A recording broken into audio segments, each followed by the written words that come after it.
In today's video, I'm going to teach you how to blur the background in Darktable.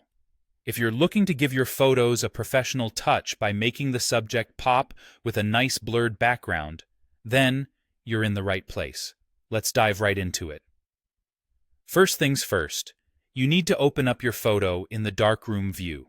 This is where all the magic happens, where you can enhance and modify your image to your heart's content. Make sure the photo you choose has a clear subject, as this will be crucial for creating a stunning background blur. Once you have your photo open, it's time to activate the Lens Blur module. You can find this module in the right panel of your screen.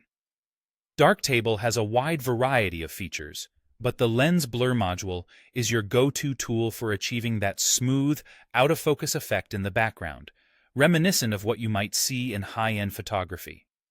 This module is designed to mimic the effect you would get with a wide-aperture lens, making it super useful for this task. Now, with the Lens Blur module activated, we move on to creating a drawn mask around your subject. You have a couple of options here. You can use either the brush tool or the ellipse tool. The brush tool allows for more precision, so if your subject has complex edges or you want to be more detailed, the brush might be your best bet.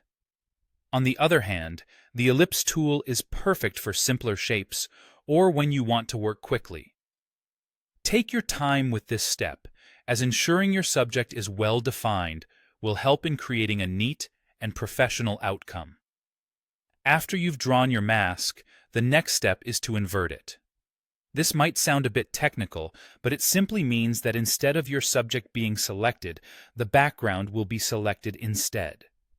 This step is crucial because we want to apply the blur to the background, not on your subject. Inverting the mask switches the selection, making it so much easier to focus the effect where it's needed.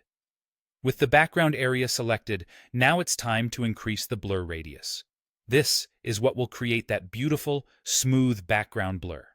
Start increasing the blur and watch as it transforms the background into a lovely, soft canvas that naturally draws attention to your subject. Be mindful here. A little goes a long way. Adjust the blur radius gradually and find the sweet spot where the effect looks most natural. And there you have it. That's how you blur the background in Darktable quickly and cleanly. With this technique, you can elevate your photography by isolating your subject and creating depth in your images. Remember, practice makes perfect. So keep experimenting with different photos and settings to see what works best for you. Thanks for watching, and happy editing.